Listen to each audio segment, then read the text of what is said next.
Oke, baik. Sebelumnya acara ini seharusnya di bulan Mei, di bulan April ya, karena edisi Hari Kartini. Tetapi berhubung ya waktunya kurang cepat, jadi kita usahakan di 1 Mei ini. Oke, semoga tidak, semoga masih terasa ya, tapi semangat Hari Kartininya saat ini. Oke, sebelumnya saat ini juga kita di antara kita juga sudah hadir Ketua Umum LMD FKM UI, udah dari Kak Idris.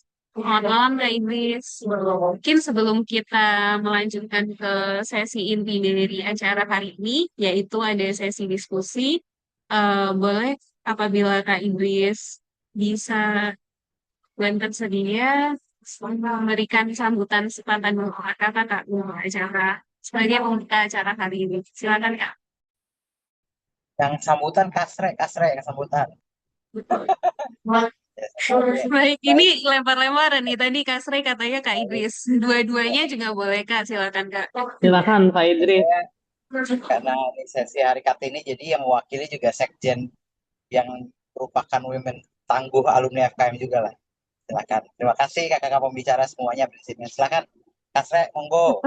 Ya, oke. Bismillahirrahmanirrahim. Assalamualaikum warahmatullahi wabarakatuh. Selamat malam kakak-kakak, salam sejahtera dan salam sehat untuk kita semuanya. Semoga dalam keadaan sehat dan bahagia ya kakak-kakak. Yang saya hormati ada sini ada Ketua Iluni FKM ya Ketua Umum Iluni FKM Pak Idris. Selamat malam. Terus di sini juga ada hadir beberapa pengurus ya yang kalau saya lihat ada pengurus terus ada dari eh, departemen lainnya juga dari Kataniluni departemen ada Gizi, terus ada beberapa juga ada dari K3 dan lain-lain. Selamat datang dan kakak-kakak terima kasih sudah meluangkan waktu di hari buruh ini, di hari libur tanggal 1. Semoga semangat pekerjanya akan tetap terus ada dan semangat membaranya kita sebagai kelas-kelas pekerja yang terus memperjuangkan banyak hal bisa terus diberi kesehatan dan bisa terus diberi keberkahan dalam apapun yang sedang dijalankan.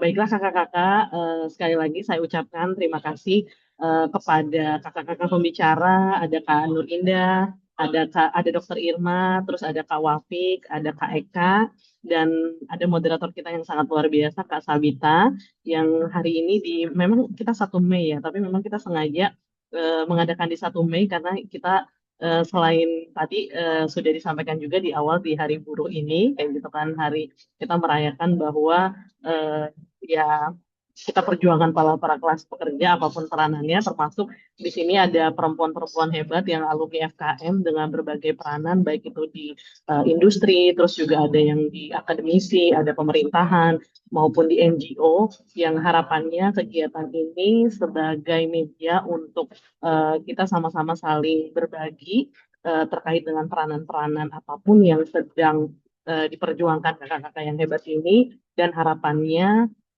dengan sesi berbagi kali ini kita bisa sama-sama saling memahami bahwa ada banyak peran nih yang saat ini sedang dilakukan oleh para perempuan. Mungkin juga ya kalau ini kan ada yang di public sektor, tapi juga ada juga yang memang memilih untuk berperan menjadi ibu rumah tangga, dan itu juga salah satu yang dalam payung besar bahwa kita sebagai perempuan-perempuan lulusan kesehatan masyarakat yang senantiasa dengan segala peran tadi di berbagai sektor tersebut tetap satu untuk meningkatkan derajat kesehatan masyarakat. Jadi terima kasih lagi sekali lagi kepada kakak-kakak atas waktu yang telah disediakan dan diluangkan di hari tanggal 1 ini. Semoga apa yang memang kita hadirkan atau kita bagikan kali ini bisa bermanfaat tidak hanya untuk eh, alumni di sekitar kita ataupun masyarakat yang mendengar hari ini, dan harapannya juga bagi kita ya, yang bagi kakak-kakak yang hari ini juga berkenan berbagi, insya Allah menjadi ladang ilmu atau ladang pahala yang pahalanya akan terus mengalir untuk kakak-kakak semuanya. Dan nanti izin kakak-kakak hasil recording dari Zoom kita malam ini akan kami diseminasikan di dalam YouTube Ironi FKM, dan kliper-klipernya akan kami sajikan juga di sosial media yang FKM UI punya. Sekali lagi terima kasih kakak-kakak dan selamat menikmati dan selamat mendengarkan untuk semua alumni FKM UI maupun teman-teman eh, di luar sana, para perempuan-perempuan hebat. Assalamualaikum warahmatullahi wabarakatuh. Waalaikumsalam warahmatullahi wabarakatuh. Baik, terima kasih banyak Kak Ste untuk sambutannya yang luar biasa. Selanjutnya kita sebelum memulai kita ada satu agenda terlebih dahulu. Boleh diperlihatkan kamu Ti, boleh dibantu kamu Ti untuk slide berikutnya.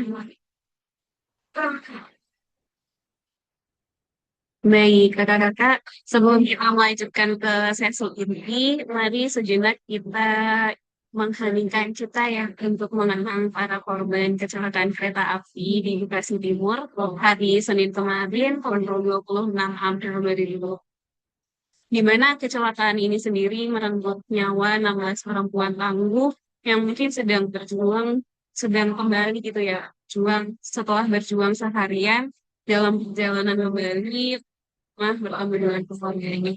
Serta juga banyak Tuhan lainnya yang masih berjuang dari cedera.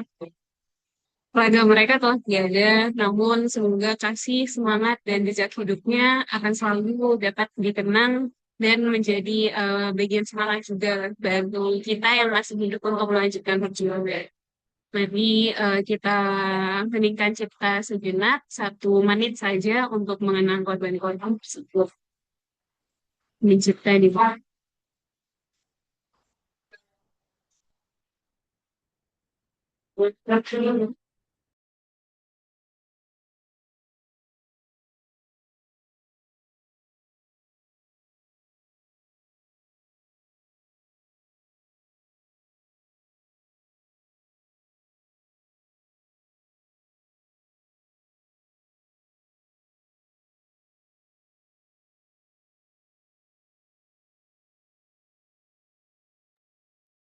Baik, semoga doa tidak terputus untuk para korban yang sudah kembali ke pelukannya dan semoga keluarga yang ditinggalkan diberikan kekuatan. Selanjutnya kita akan melanjutkan ke sesi inti dari acara ini. Boleh dibantu Kak Muti untuk slide-nya di kemudian.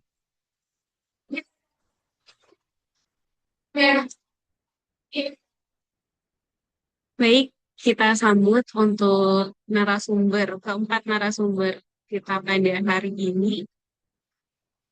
Ada di sini yang ada Kak Eka, Kak Eka, Kak Walfik, Kak Dina, dan juga Kak Dino. Mungkin terlebih dahulu saya sapa satu-satu ya kakak-kakak yang bermain di posisi. Mungkin dari Kak Eka, selamat malam Kak Eka. Selamat malam, Kak Bita. Apa kabar Oke, semuanya, bagaimana? Kak? Iya, nah, Tre. Alhamdulillah. Boleh disapa dulu kakak Ya, baik. peserta hari ini. Ya, selamat malam bagi perempuan-perempuan tangguh ya. Tapi sebenarnya kalaupun judul kita Women Talks, tapi kayaknya sih nggak apa-apa ya. Kayak Kak Eri, ada Kak Fajar, ada Kak Idris. Join, terima kasih sudah berkenan join ya. Ini tanpa kakak-kakak yang lain juga nggak mungkin juga kita bisa jadi wanita-wanita tangguh nih pastinya ya Kak Bita ya. Oke, terima kasih Kak Eka. Selanjutnya dari Nita ya. Silakan Kak, Kak Irma Yunita. Ya, Menyapa selamat terlebih malam. dahulu. Ya, malam Kak Bita. Terima kasih atas undangannya untuk bisa bertemu dengan perempuan-perempuan hebat ya, alumni dari FKM UI malam ini. Salam kenal, saya Irma, alumni FKM UI angkatan 2019 ya. S2 untuk peminatannya kebijakan dan hukum kesehatan. Saya sapa juga di sini ada ketuanya kan Kak Idris gitu ya. Kemudian senior kami juga Kak Fajar. Ini waktu S2 kemarin sering banget dibantu. Kemudian ada Kak Sri ya. Kalau Kak Idris tadi manggilnya Kak Sre ya. Betul, Gitu. dok. Dan Halo, juga salam, dok. ya, ini sekjen kita ya, sekjen dari Iluni FKM UI. Kemudian para pemateri yang lain juga di sini ada Kak Kak Nur Indah gitu ya, kemudian ada Kak Eka, ada Kak Wafik ya panggilnya ya Kak Wafik, dan juga mungkin banyak peserta yang lain yang nggak bisa kita sebutkan satu persatu. Mudah-mudahan nanti acara malam ini bisa memberikan banyak insight ya buat kita semuanya. Terima kasih. Hmm, Kesempatan dua patah katanya ya. Selanjutnya sudah hadir juga Kak Wafik Febri. Boleh Kak, selamat malam. Apa kabar Kak Wafik?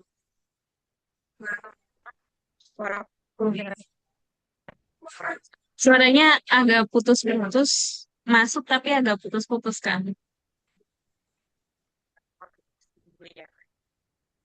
Kayak kalau gini lebih bagus nggak ya? Ini sepertinya lumayan Kak, tapi masih agak putus-putus.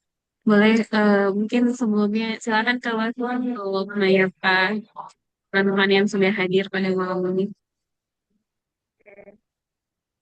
Kalau malam kakak sekalian, sebenarnya untuk sesi malam ini agak sedikit uh, deg-degan ya, karena kayaknya senior semua.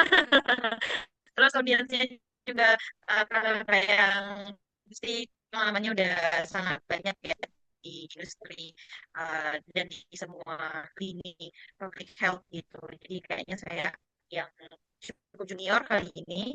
Jadi tentu untuk diskusi malam ini uh, ya hanya kalau dari sisi saya akan mengambil banyak ilmu lah dari kakak-kakak gitu. Jadi banyaknya mungkin kakak-kakak yang akan memberikan ilmu tersebut ke saya gitu.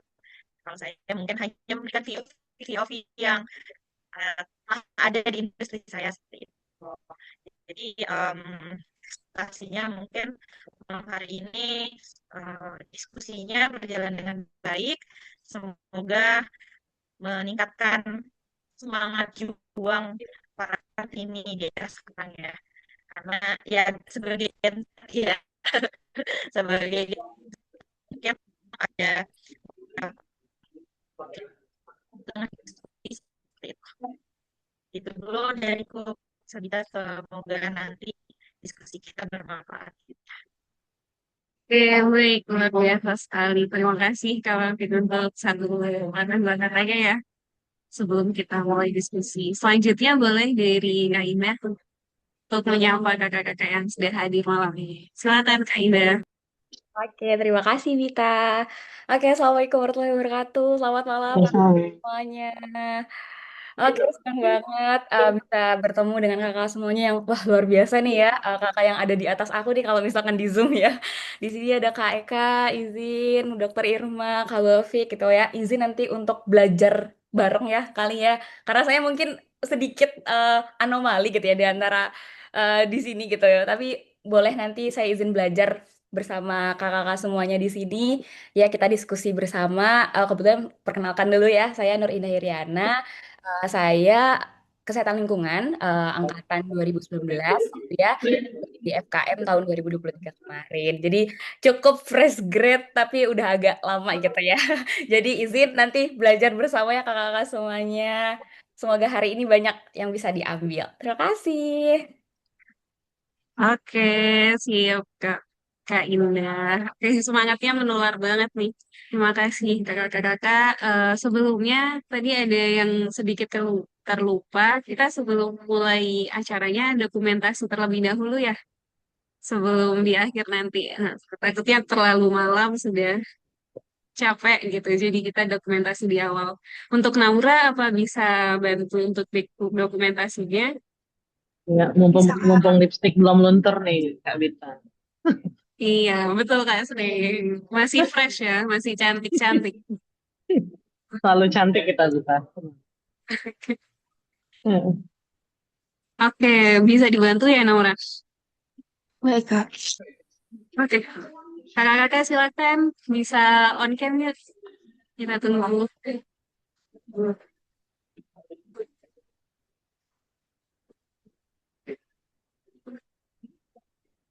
Oke, kalau nggak bisa on cam nanti bisa reaction aja ya. Kalau gitu silakan Naura untuk dimulai dokumentasi.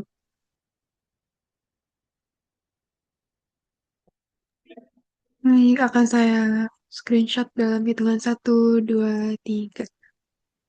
Sekali lagi, satu, dua. Oke, terakhir satu, dua, tiga. Terima kasih. Oke, terima kasih Kak Naura. Baik, terima kasih banyak Naura untuk bantuannya. Selanjutnya kita masuk ke sesi utama dari acara pada malam ini, yaitu bincang-bincang terkait dengan karir perjalanan karir dari kakak-kakak hebat yang sudah hadir menjadi narasumber pada malam hari ini. Mungkin pertama, tentunya kita penasaran ya, tadi kan sudah mendengar sedikit dan sudah terspoiler di poster mungkin ya, untuk latar belakang dari kakak-kakak dengan latar belakang yang berbeda-beda di bidangnya masing-masing. Kita akan dengar terlebih dahulu nih, bagaimana perjalanan karir kakak-kakak untuk bisa ada di posisi pekerjaan yang sekarang. Oke, mungkin tanpa berlama-lama, boleh langsung saja terlebih dahulu dari kakak-kakak ada Kak yang mau sharing dulu nih langsung dari Kak Eka mungkin silakan Kak. Baik, terima kasih. Ini bukan karena lebih senior ya, Kak. Oke, Ini kalau tadi sesuai urutan bisa ya Kak. oke, baik ya. Soalnya tadi ketika Kak Wafik sama Kak Indah bilang junior kayaknya oh enggak ya. Karena kita semua adalah kakak-kakak gitu ya. Jadi aman sih ya. Semuanya nggak ada senior. Jadi terima kasih nih Kak Bita, Kak Sre gitu ya undangan di malam hari ini nih momennya spesial gitu ya. Karena memang tadi mungkin dalam rangka Hari Kartini dan juga memang kejadian yang tadi juga kita sudah ambil hikmahnya juga ya bersama. Nah, artinya memang wanita-wanita, apalagi sekarang nih ya, di hari pekerja ya, bukan hari buruh ya Kak Sre, hari pekerja nih Kak, hari kita nih Kak. Nah, hari kita para pekerja. Hari kita para pekerja gitu ya. Nah, artinya memang perjalanan karir tadi ya kalau disampaikan gitu dengan background pendidikan. Nah, memang saya tuh memulai memang lulusannya tuh triplet banget nih Kak, saya di FKM gitu ya. Dari S1, S2, S3-nya saya menyelesaikan di FKM. Nah, memang bedanya saya ada ketambahan nih. Waktu S1 saya double degree di FA juga gitu. Jadi di manajemen keuangan. Tapi mungkin itulah menjadi apa ya, men-trigger gitu ya. Kenapa akhirnya menjadi bidang keuangan yang saya geluti sekarang. Nah, memang alhamdulillahnya tuh kita dengan lulusan FKM UI ini alhamdulillahnya itu memang apa ya linear gitu ya dengan bidang pekerjaannya kita gitu ya. Saya memang memulai karir itu di rumah sakit swasta ketika menyelesaikan di FKM gitu ya. Saya belajar banyak gitu ya bagaimana apa ya namanya hospital bisnis proses gitu ya dari berbagai fungsi dari SDM, keuangan, komunikasi publik gitu. Nah, itulah mungkin rumah pertama ketika itu saya membentuk pemahaman terkait dengan ekosistem yang sangat kompleks di industri kesehatan. Nah, seiring dengan waktu saya lanjut S2. Nah, bidang saya memang di ekonomi kesehatan, walaupun memang saya di pembiayaan kesehatannya karena masih inline di keuangan.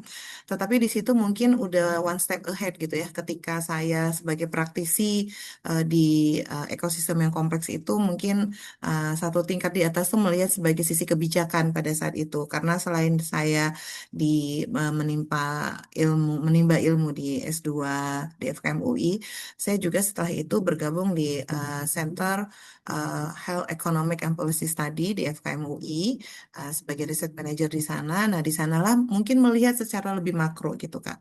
Jadi bagaimana sih bidang pembiayaan kesehatan, ekonomi kesehatan, tambah lagi pada saat itu adalah momentum ketika JKN itu mulai gitu ya. Bagaimana landscape ekonomi kesehatan atau industri rumah sakit itu berubah polanya gitu ya dari for services berubah menjadi prospective payment. Nah, disitulah banyak kesempatan saya untuk lebih berkembang gitu ya dengan basic keilmuan di ekosistem rumah sakit, kemudian melihat lagi satu tingkat lebih tinggi, kemudian bagaimana kebijakan itu bisa terimplementasi dengan baik. Jadi memang konon ya kabarnya gitu ya, kita itu kan fungsi di FKM itu adalah fungsi advokasi ya, yang memang harus kita dorong gitu untuk ketika sudah ada di bidang keilmuan tersebut. Nah, itulah yang menjadi awal kesempatan saya gitu sampai dengan kemudian saya bergabung di Rumah Sakit UI, sampai dengan saya ke apa ya sekarang pun bergabung di Rumah Sakit UIN Syarif Hidayatullah Jakarta. Jadi kesempatan-kesempatan yang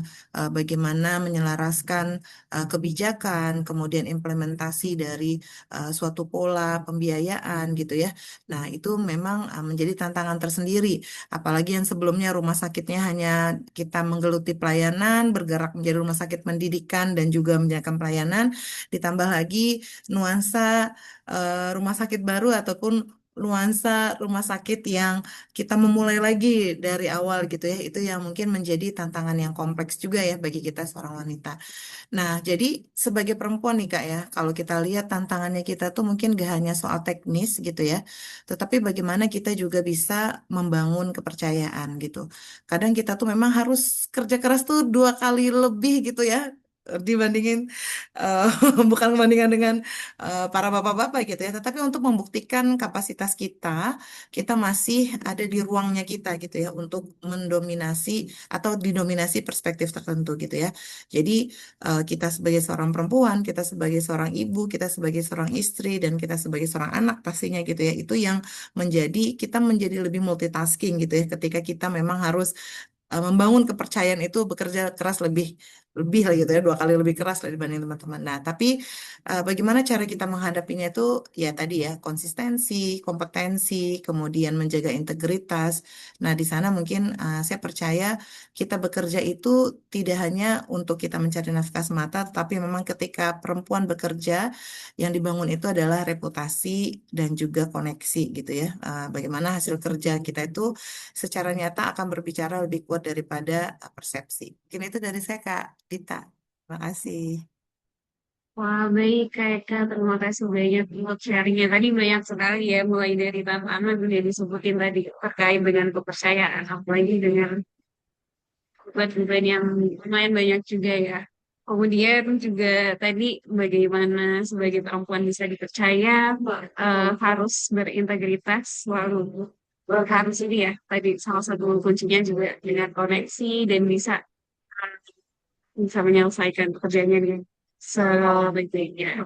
Oke, baik. Terima kasih Kak Eka untuk share-nya. Boleh kemudian selanjutnya dari Kak Irma, boleh Kak silakan untuk menceritakan bagaimana perjalanan karir kakak sekarang dan tantangannya ya sebagai perempuan, terutama Kak Irma ini sekarang menjadi direktur kepulauan Seribu. Silakan Kak Irma. Ya, baik. Terima kasih, Kak Sabita. Selamat malam semuanya. Jadi, kalau bercerita soal karir gitu ya, saya sebenarnya cukup panjang ya, karena kalau sebagai seorang ASN, saya sebenarnya bergabung di PNS DKI Jakarta itu tahun 2014 ya, CPNS-nya. Artinya kurang lebih sudah hampir 12 tahun bergabung di Pemprov DKI.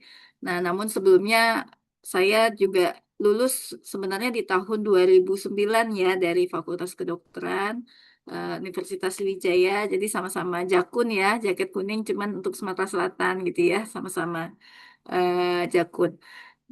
Di sana saya lulus 2009 itu saya artinya kan ada 5 tahun ya menuju 2014 sebelum saya CPNS itu saya juga sempat PTT dulu gitu ya. Jadi PTT di daerah di wilayah Sumatera Selatan di tanah kelahiran saya juga.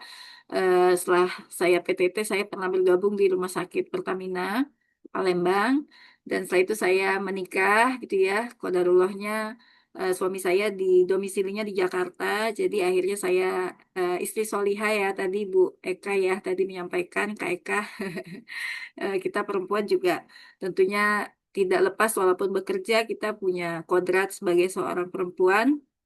Saya turut suami ke Jakarta dan tadi qadarullah juga di sana begitu saya punya anak satu pertama ada bukaan CPNS gitu ya di DKI Jakarta pada saat itu sebelumnya saya pindah ke Rumah Sakit Pertamina Jaya gitu dulu ya, sempat dulu di RSPJ di Cempaka Putih dan ada bukaan CPNS DKI saya ikut waktu itu. Nah, setelah saya ikut, alhamdulillah diterima CPNS-nya di 2014, TMT-nya waktu itu 1 April ya, kalau nggak salah ya berarti pas lah kurang lebih tepat 2014 artinya sudah 12 tahun yang lalu. Nah, em, pada saat sebelum saya tes ikut CPNS itu sebenarnya saya terfikirnya mau spesialis gitu ya, karena memang rata-rata dokter itu pasti larinya kan fungsional gitu ya, atau dia klinisi gitu ya, Kak Dita.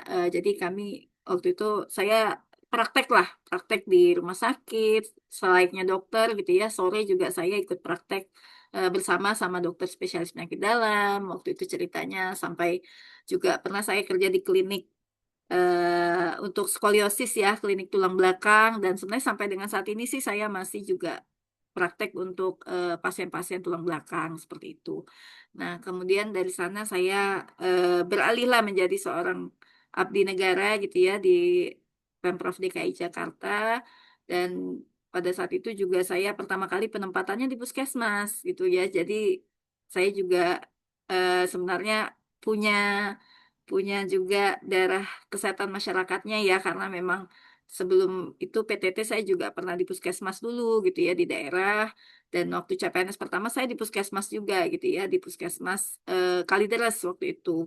Nah, setelah dari puskesmas saya waktu itu masih mimpinya sebenarnya pengen coba spesialis gitu ya, karena memang tadi ya dengan background saya sebagai klinisi, saya eh, kebetulan puskesmas kita itu salah satu kecamatan yang akan didirikan menjadi rumah sakit umum daerah gitu ya oleh Bapak Gubernur DKI Jakarta pada saat itu. Jadi di 2015 itu ada 15 rumah sakit umum kecamatan. Kalau dulu ya, kalau kakak di sini ada yang orang Jakarta pasti tahu ya bahwa Pemprov DKI itu mendirikan 15 rumah sakit kecamatan. Salah satunya adalah Rumah Sakit Kalideres. Nah, jadi dari sana saya pindah ke Rumah Sakit Umum Kalideres. Dan memang pada saat itu juga banyak yang sebenarnya nggak mau di rumah sakit ya, pada senangnya di puskesmas gitu, karena memang puskesmas kan tidak ada shift, kemudian di sana memang lebih ke masyarakat, program gitu ya. Tapi saya karena basicnya juga sebelumnya di rumah sakit Pertamina gitu ya, jadi saya memilih di rumah sakit ceritanya. Kemudian di sana di rumah sakit Kalideres ya itu juga tantangan. Jadi tapi ya semuanya itu memang membentuk seperti cerita ya kalau saya bilang ya, karena begitu saya di rumah sakit Kalideres dari nol gitu ya Kak ya. Jadi karena puskesmas jadi rumah sakit segala sesuatunya belum ada gitu ya kan, sampai bangku aja kita rebut-rebutan pada saat itu gitu ya. Kebetulan kan di sini ada Kak Idris juga nih, mantan apa legislatif ya. Jadi Anggota dewan. pasti sudah tahu anggota dewan ya, betul. Jadi sudah tahu ya bagaimana kondisinya pada saat itu, dan saya tepatnya berproses juga bersama-sama dengan seluruh ASN ya yang pada saat itu ditempatkan di Rumah Sakit Kalideres. Saya ingat sekali waktu itu kami hanya 15 orang ya PNS yang sama sekali tidak ada pegawai yang lain. Jadi hanya kami gitu yang kemudian di tahun 2015 itu kami mulai rekrutmen gitu ya, banyak sampai akhirnya jadi 150 karyawan. Nah, jadi PNS-nya hanya 15 dari 150. Nah, disitulah saya banyak belajar tentang rumah sakit gitu ya. Tadi kodarullahnya tadi karena memang saya sebenarnya pengennya spesialis, tapi ternyata di rumah sakit daerah saya banyak belajar tentang manajemen rumah sakit.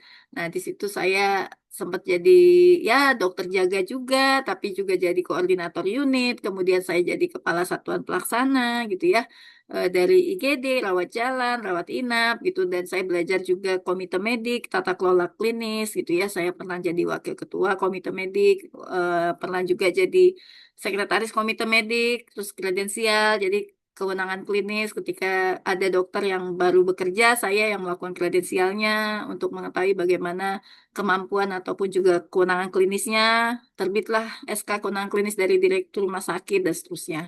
Nah, dari sana saya coba sebenarnya ya mau mencoba daftar ada yang namanya tugas belajar ya, kakak-kakak mungkin juga tahu, dan saya sebenarnya pengen coba tubal spesialis.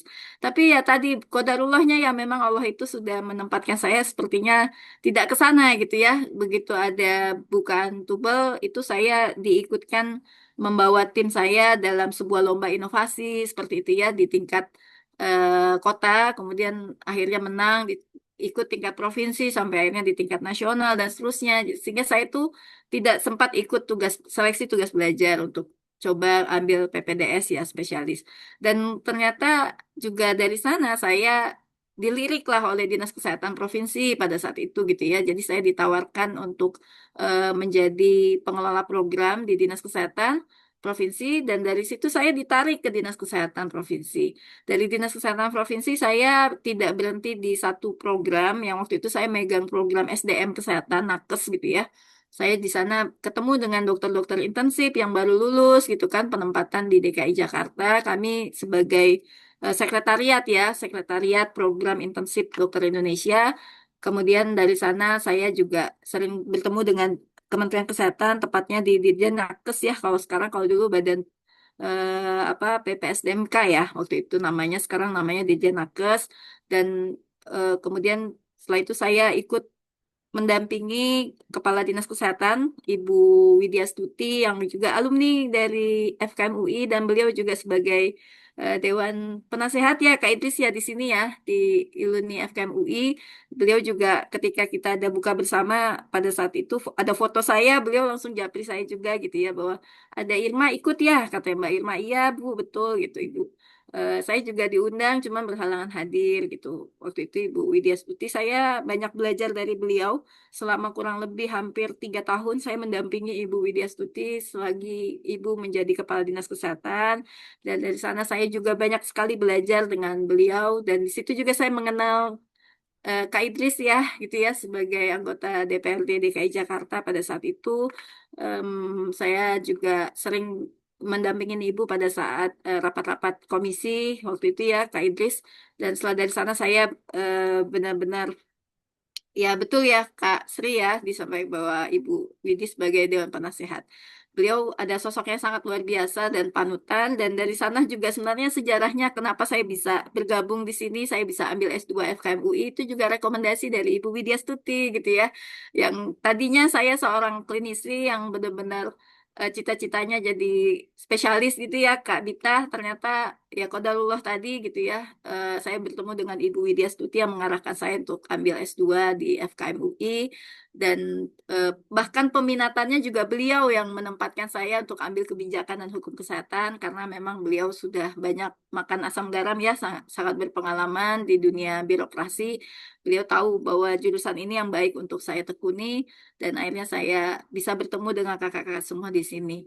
Sampai di sana akhirnya saya sempat kelola kehumasan juga bersama dengan, karena mendampingi pimpinan gitu ya. Jadi saya ngelola media sosialnya Dinas Kesehatan, dari followersnya yang masih cuman ribuan, sekarang sudah, waktu saya itu akhirnya dari 250.000 dan sekarang kayaknya sudah hampir 400-500.000 ya kalau nggak salah followersnya Dinkes DKI. Kalau kakak semuanya follow ya @Dinkes DKI. Kemudian saya juga sempat mengelola PPID ya, apa yang pejabat pengelola dokumentasi dan informasi. Jadi kalau kakak-kakak yang mengajukan permohonan penelitian dan sebagainya itu websitenya itu saya yang ikut mengembangkan gitu ya, webnya PPID Dinas Kesehatan.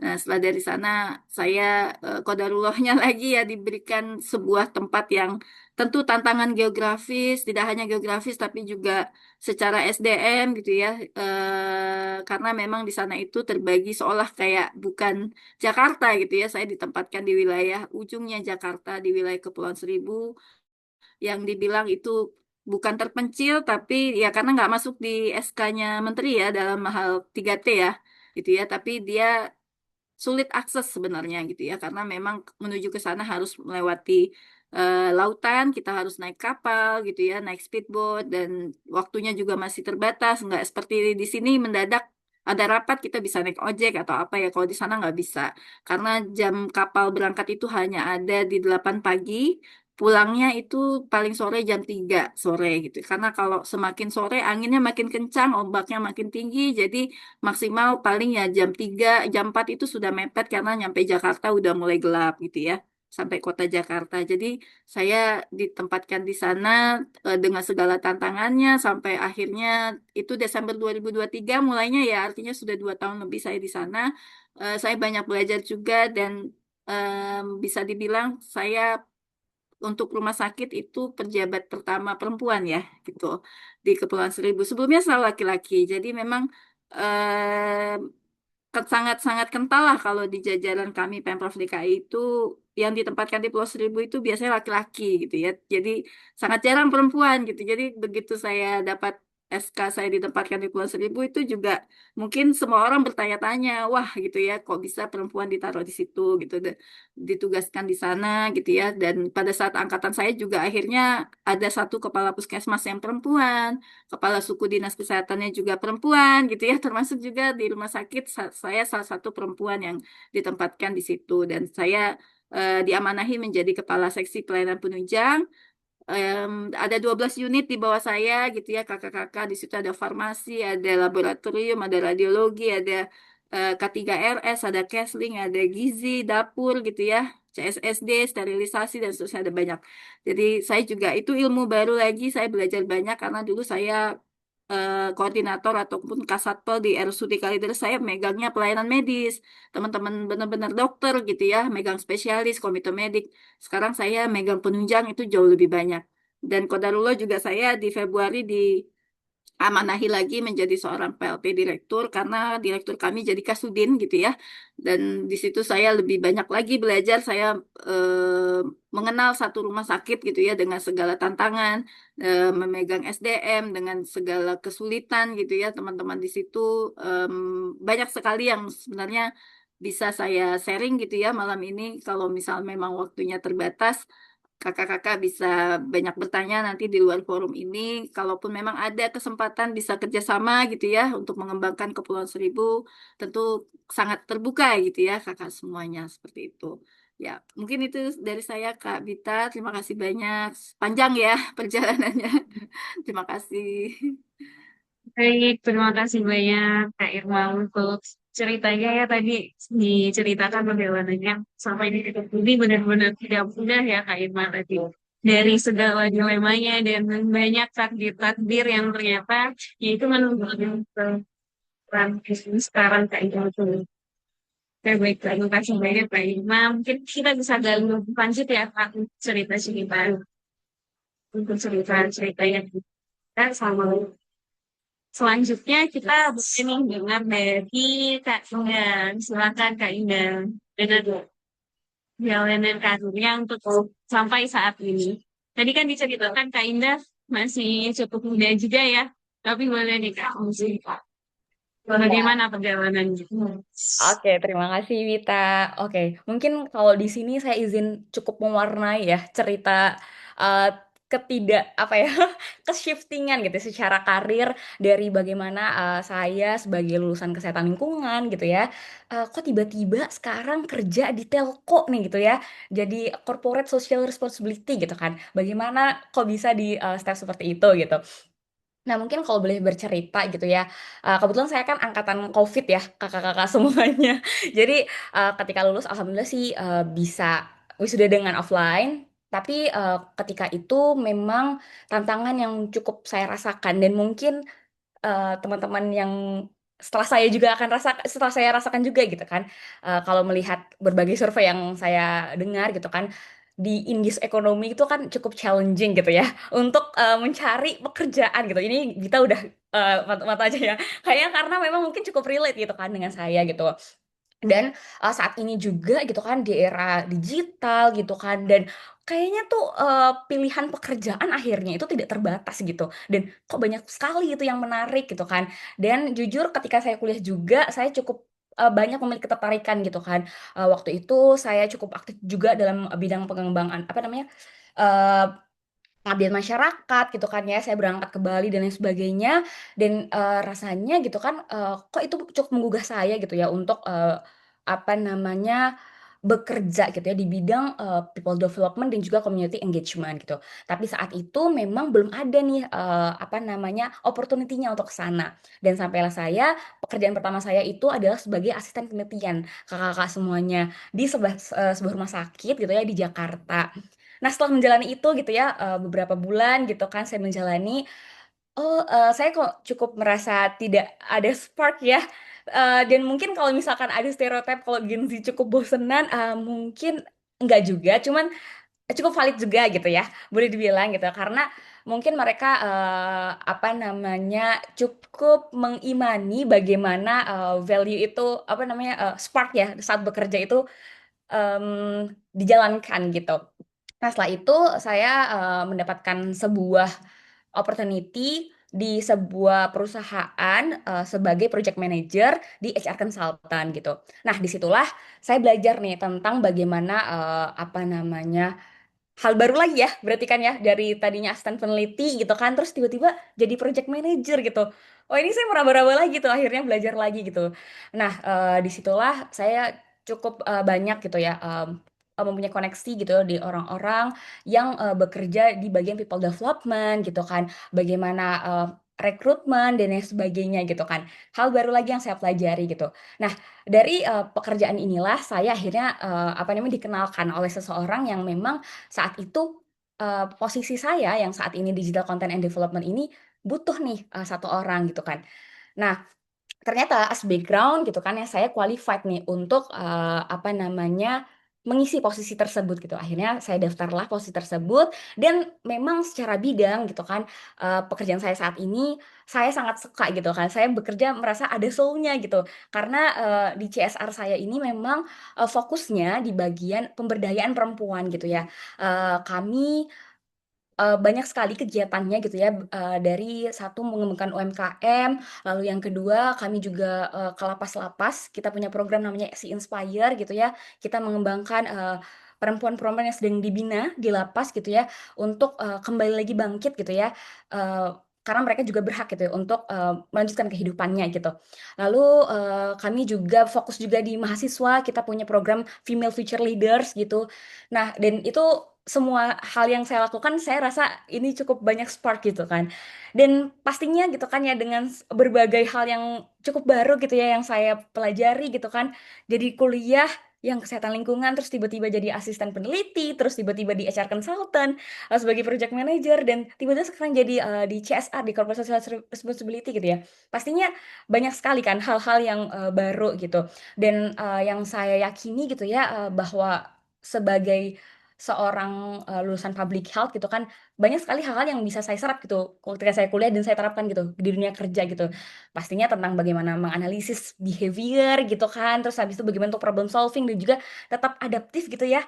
Saya rasa itu sangat terpakai gitu ketika saya di dunia kerja ini gitu kan. Dan pastinya tantangannya cukup banyak juga karena cukup beda-beda hal yang dilakukan gitu kan. Tapi alhamdulillah gitu ya tetap bisa menjalaninya dengan pastinya untuk selalu adaptif gitu ya, coba adaptif dan juga mempercepat ya pace untuk terus belajar gitu. Dan kalau dari aku sendiri gitu kan, aku meyakini bahwa as women gitu kan, we are limitless nggak sih? Kayak banyak banget hal yang bisa kita lakukan gitu.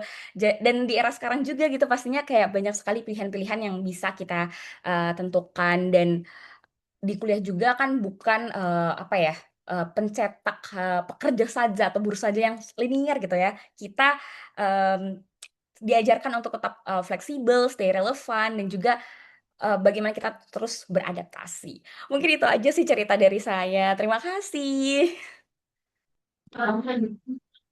Baik, terima kasih banyak Kak Ida. Tadi ini ya cukup banyak ya ketimbangannya setelah lulus dan akhirnya sekarang ada di CSR. Sebenarnya ini menarik sih Kak. Di luar bidang FKM ya, kayak benar-benar Kesmas gitu. Tapi CSR sebenarnya ternyata juga karena Kesmas juga bisa fit gitu sama masuk ke untuk bekerja sebagai CSR officer. Oke, terima kasih Kak Indah. Nanti kita gali lebih dalam lagi. Selanjutnya kita dengarkan terlebih dahulu cerita dari Kak Wafik. Silakan Kak Wafik. Oke, kayaknya kalau mendengar cerita Kak Indah tadi, kita in the same apa ya nasib gitu. Karena kalau Kak Indah sempat kuliah di zaman COVID dan lulusnya offline, kalau aku kuliahnya offline tapi pas lulus COVID. Jadi lulus kita Zoom aja, mindahin toga sendiri. Jadi ya so sad for that moment. Jadi karena itu juga sih nge-trigger kayaknya aku harus lanjut S2 deh biar nanti ada yang mindahin kuncir wisudanya gitu nggak mindahin sendiri. Salah satu nge-trigger juga sih kemarin untuk lanjut S2 gitu. Jadi kalau aku em, lulus di Unsri sama kayak Kak Irma. Halo Kak Irma, kita ternyata satu alma mater. Tapi jauh ya.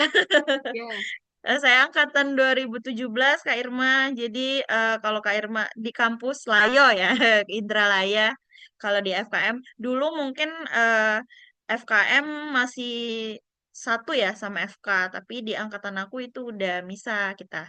Jadi udah ada fakultas sendiri. Kebetulan dulu di FKM 2017, lulus 2021. Nah, 2021 itu peak-peaknya pandemi sama yang kayak Kak Indah bilang, we are so struggle at that moment untuk cari pekerjaan gitu, apalagi yang sangat align dengan background pendidikan kita gitu. Misalnya SPD harus jadi guru, FKM harus ke public health dan lain sebagainya. Jadi at that time pekerjaan pertama saya itu di startup. Jadi masih hype-hypenya startup karena kita COVID juga jadi WFH ya. Karena di startup juga lebih ke tech. Jadi memang full bekerjanya dari rumah kurang lebih ya tahunan ya WFH-nya baru setelah itu pindah ke Jakarta untuk WFO karena COVID-nya udah turun pada saat itu. Nah, mungkin mirip-mirip sama Kak Indah sebelum kembali ke jalannya kalau saya. Jadi kurang lebih di startup itu kemarin 2 hampir 3 tahun sambil S2 juga pada saat itu. Nah, tapi karena memang mungkin tetap ingin berkarir di bidang K3 dan kesehatan masyarakat, jadi at the same time ikut riset-risetnya tim riset-riset bersama ya teman-teman kolega di S2 pada saat itu sembari kuliah dan ya sembari kuliah jadi sempat riset di mining atau di pertambangan karena kan anak K3 mungkin agak sedikit berbeda dengan Kak Eka, Kak Irma ya yang backgroundnya lebih ke ekonomi kesehatan atau kebijakan gitu. Kalau saya itu ke K3. Jadi pada saat itu riset beberapa topik di bidang mining. Jadi ya saya sempat ke Kalimantan pada saat itu ya. Untuk orang Sumatera yang baru terus harus ke Kalimantan gitu dengan perbedaan culture, perbedaan ya banyak lah ya perbedaannya karena em, mungkin bedanya samanya hanya banyak hutan. Kalau di Sumatera kan banyak hutan, di Kalimantan juga banyak hutan gitu doang nih yang sama gitu. Selebihnya kayaknya banyak perbedaan gitu. Belum lagi memang kalau di K3 itu perempuan itu cukup sedikit ya. Dibilang ya kita itu minoritas mungkin bisa dibilang seperti itu gitu. Karena memang mayoritasnya itu laki-laki kalau untuk di bidang K3. Tapi di sini ya menjadi salah satu trigger saya juga untuk membuktikan kalau perempuan itu tetap bisa kok berkecimpung di bidang ini dan tetap bisa walaupun ya untuk saat ini masih mencoba ya untuk menyetarakan hal tersebut gitu. Nah, setelah lulus, lanjut saya bekerja karena sudah akhirnya, oh oke, saya sudah menemukan jati diri saya dan saya ingin tetap on track sesuai bidang saya. Saya resign di startup dan melanjutkan karir saya itu di oil and gas, tapi tetap di K3. FYI juga kalau di K3 itu kita bisa di berbagai industri ya. Jadi bisa di pertambangan, minyak, terus rumah sakit juga bisa dan lain sebagainya gitu. Jadi cukup banyak industri lah, manufacturing dan lain sebagainya. Jadi setelah lulus lanjut ke oil and gas, sampai saat ini masih di oil and gas.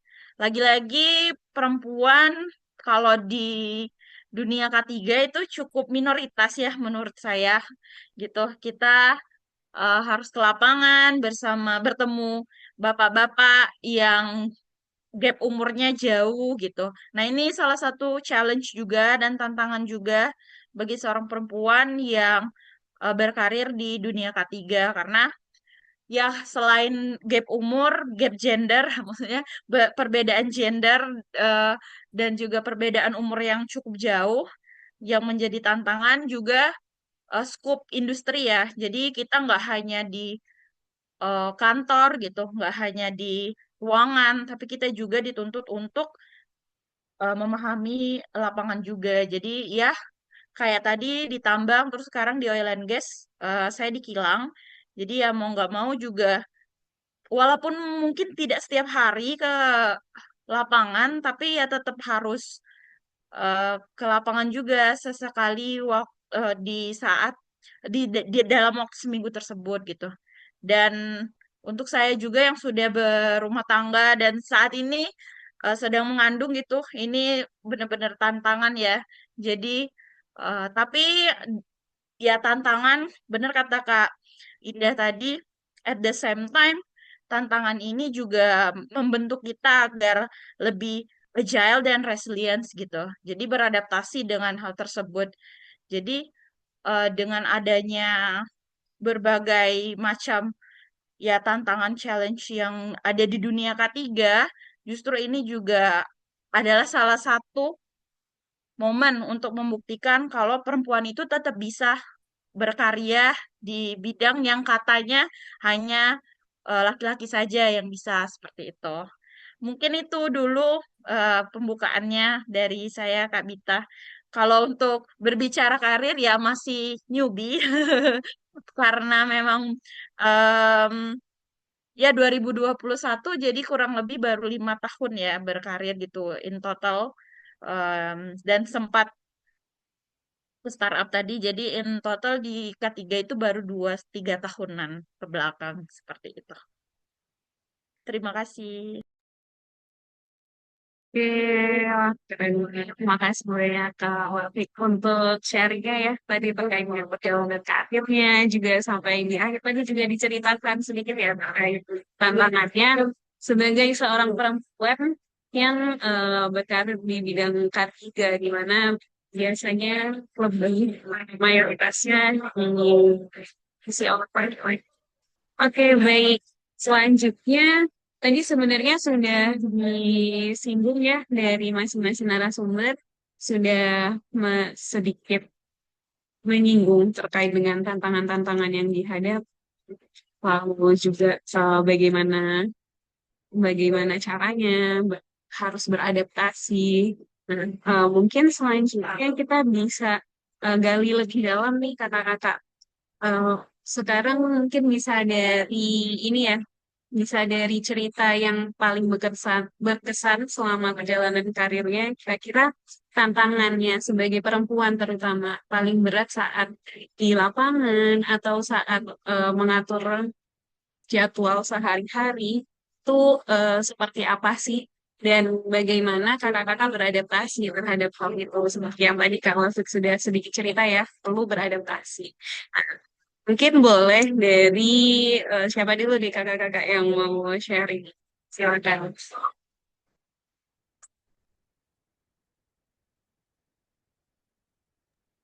Saya boleh deh Kak, karena memang teringat apa tantangan ya, karena tadi terakhir Mm-mm. saya mengatakan tentang bertugas di Kepulauan Seribu ya, itu menjadi sebuah tantangan yang sangat besar gitu ya, buat kita tentunya kaum perempuan, karena memang untuk menuju ke sana itu kan kita harus naik kapal, kita harus ke pelabuhan, dan itu pelabuhannya juga tidak mudah gitu ya, dan saya pun juga teringat dengan teman-teman kita tenaga kesehatan yang bekerja di sana kan cukup banyak gitu ya. Jadi tidak hanya saya yang ditugaskan tugaskan, tapi juga banyak teman-teman yang malah rutin karena mereka betul-betul bekerja seminggu on dan seminggu off gitu ya. Mereka bekerja menginap gitu ya di wilayah Kepulauan Seribu. Nah, di sana juga kami kan punya tidak hanya RSUD, ada juga puskesmas di wilayah Pulau Seribu Utara dan Pulau Seribu Selatan, dan setiap pulau itu ada pustu, puskesmas pembantu. Dan di sana tentu ada bidan, ada perawat, gitu, ada dokter, gitu ya, yang bekerja 24 jam. Nah, jadi mereka, kami menuju ke sana itu harus lewat pelabuhan yang tadinya pelabuhan itu bisa di Marina Ancol atau di Muara Angke ya. Ada Pelabuhan Kali Adem namanya. Nah, itu menuju ke sana juga kan harus lewatin macetnya Jakarta Utara gitu ya. Kalau pagi-pagi apalagi kapal itu cuma ada jam 8 pagi. Nah, di sisi lain lebih menantangnya buat saya pribadi karena memang tugas di Pulau Seribu itu untuk kami yang manajemen, kami punya dua kantor gitu ya. Jadi kami nggak bisa seperti teman-teman yang full bekerja di Pulau Seribu. Sebenarnya kalau yang bekerja full di pulau menyenangkan karena kan seminggu di sana, seminggunya libur. Jadi kalau misalnya kakak-kakak di sini berminat kan enak banget tuh ya di sana. Jadi kalau misalnya mau libur seminggu terus ada cuti gitu kan, wah bisa 2 minggu tuh liburnya gitu ya. Itu makanya ada beberapa yang malah dalam kerja di darat mereka maunya kerjanya di pulau gitu ya karena sangat menarik dengan jam kerja seperti itu. Tapi kalau kami yang di manajemen ini kami punya dua kantor. Jadi ada yang di Sunter, Jakarta Utara, di kota, ada yang di pulau. Dan kami tentunya bertanggung jawab gitu ya untuk bisa harus rutin gitu ya datang ke pulau. Dan saya sempat menjalani benar-benar setiap minggu saya ke pulau. Jadi dalam sebulan itu paling sedikit saya 3 kali, 3 sampai 4 kali, bahkan ya mungkin kalaupun memang pada saat itu saya sedang cuti atau apa, mungkin sebulan tuh paling sedikit saya pasti 2 kali ke Pulau Seribu gitu ya. Jadi saya sangat rutin ke sana dan itu tentunya sangat luar biasa ya. Dan pastinya kalau saya ke sana itu saya nggak mungkin kan ada temannya karena kalau manajemen kan jam jam kerjanya berbeda dengan teman-teman yang di layanan yang memang jelas mereka setiap Rabu gitu ke sana terus Rabunya pulang mereka ramai-ramai mungkin seru ya gitu ya kalau naik kapal ramai-ramai tapi kalau saya karena memang sendiri dan sementara di manajemen itu hanya pimpinan yang lain itu laki-laki gitu ya jadi ya saya juga mungkin kita juga nggak baik ya kalau selalu pergi berdua misalnya dengan laki-laki yang istilahnya bukan muhrim kita kan itu kan tidak baik jadi saya seringannya sendiri gitu ya kakak-kakak ke pulau. Jadi saya sendiri berangkat ke pelabuhan, saya berangkat sendiri juga naik kapal, begitu juga pulangnya gitu ya. Kadang-kadang pun juga pulang ada yang bagus speedboat gitu ya. Tapi kalau misalnya mendadak ada rapat siang, kita paginya itu harus pulang gitu. Karena rapat jam 1 otomatis kan 3 jam ya perjalanan dari Pulau Pramuka menuju ke darat. Nah itu saya akhirnya naik kapal kayu. Jadi kalau kakak pernah lihat ada ojek, namanya ojek kapal ya kalau disebutnya di situ itu kapal tongkang ya kalau bahasa Palembang Kak Wafik ya atau mungkin di sini juga sama lah kalau orang Betawi sebutnya kapal kapal tongkang itu loh yang jalannya lamban sekali ya pokoknya saya 3 jam gitu di laut kalau Pulau Pramuka sampai ke Muara Angke. Nah itu jam 8 pagi jalan sampai ke Pramuka tuh jam 11. Pernah juga saya saking dia rame, mereka muter dulu sampai ke Pulau Tidung, kemana itu sampai 4 sampai hampir 5 jam saya di laut ya. Lebih lama lagi, lebih cepat sampai ke Lampung ya Kak gitu. Nah itu di kapal kayu yang tentunya ada bau ikan, ada bau sayur gitu karena itu kapal barang sebenarnya ya, ada yang orang yang jualan dan sebagainya itu saya jalani gitu dan saya pakai baju ASN gitu. Tapi ya makin lama ke sini awal-awal sih saya cukup lumayan merasa apa ya agak berat lah gitu tapi karena sudah 2 tahunan ya saya adaptasi gitu ya itulah tantangannya bagaimana kita tadi ya resilience gitu ya.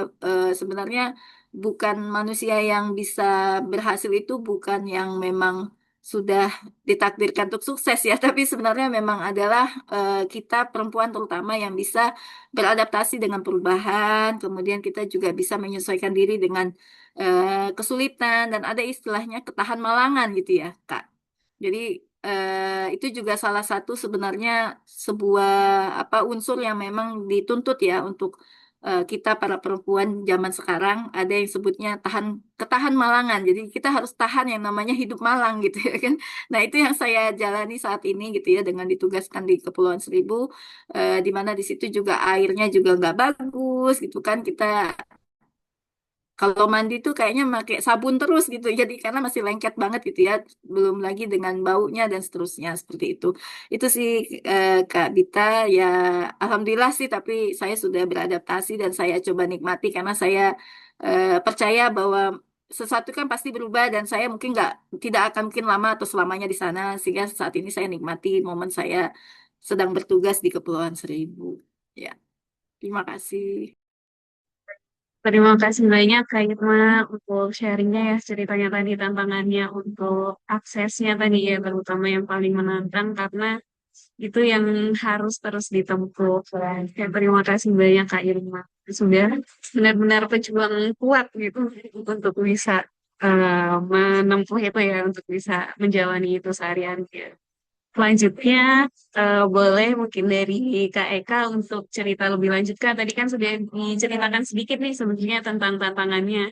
Juga mungkin bisa lebih ini Kak, lebih diceritakan lagi terkait dengan tantangan itu dan bagaimana cara meyakinkan yang lagi sedang sebagai Kak. Silakan Kak. Iya, terima kasih Kak Bita. Kalau di posisi saya gitu ya, mungkin sebagai direktur keuangan itu, mungkin bedanya itu kalau kakak-kakak itu kan lebih ke akses atau ke lebih ini ya, ke in physically gitu ya, bagaimana tuh bisa survive gitu ya.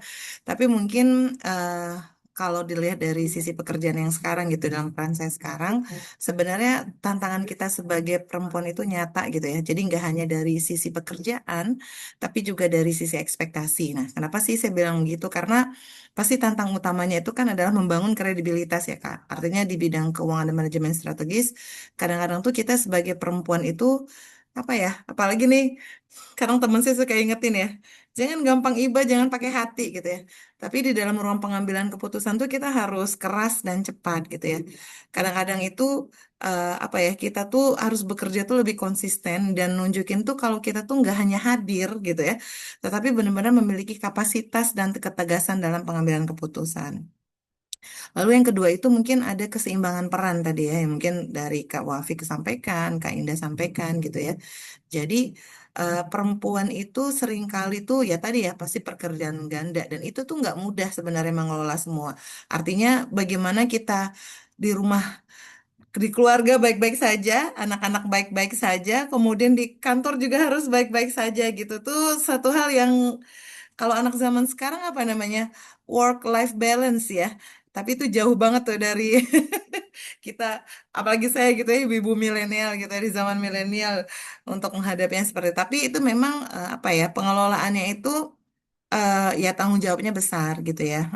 Artinya tuh nggak hanya memang melihat bagaimana kita berhasil di pekerjaan, tapi orang juga melihat bagaimana kita juga berhasil di dalam rumah tangga ataupun mendidik anak. Nah itu sebenarnya yang mungkin tohokan yang besar lah ya bagi kita para wanita karir sih sebenarnya. Jadi jangan sampai berhasil buat orang tapi tidak bisa berhasil buat anak dan atau keluarga sendiri gitu. Jadi artinya mau sebesar apapun responsibilitas kita di luar, tapi sebenarnya tanggung jawab kita yang besar itu adalah memang kodratnya kita adalah di rumah gitu. Jadi peran ganda inilah yang memang antara pekerjaan dan keluarga saya rasa ini yang mungkin ya satu hal yang nggak mudah gitu ya bagi kita, apalagi kita di dalam satu posisi yang harus punya tanggung jawab besar dan respon kita juga harus cepat. Kemudian pasti tantangan berikutnya adalah terkait dengan persepsi dan bias yang tadi yang saya sampaikan gitu ya.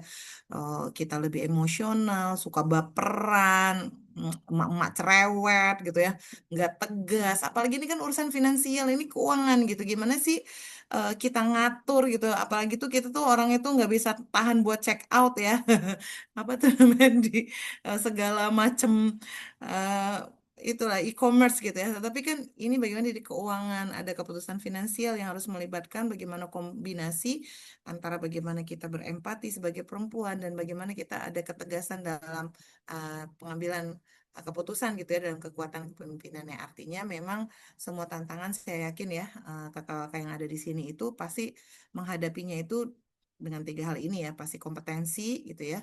Artinya eh, ya kita harus evidence based gitu, itu yang kita diajarkan di FKM gitu ya, public health gitu, bahwasanya kita memang harus selalu siap gitu secara data, analisis, keputusan harus ada dasarnya, kemudian harus konsistensi pastinya, bagaimana kita menunjukkan kinerja, harus stabil, dapat diandalkan, tidak hanya menjadi ibu peri, kadang-kadang menjadi ibu tiri, juga bisa seperti itu gitu ya, dan bagaimana integritas kita untuk menjaga kepercayaan dalam setiap keputusan yang diambil. Nah, artinya memang ini hal-hal yang apa ya, kita tuh nggak bisa hilangkan gitu ya dari sisi perempuan sebagai pemimpin, tapi justru perspektif itulah yang menjadikan kita utuh di dalam suatu organisasi. Mungkin itu Kak Vita.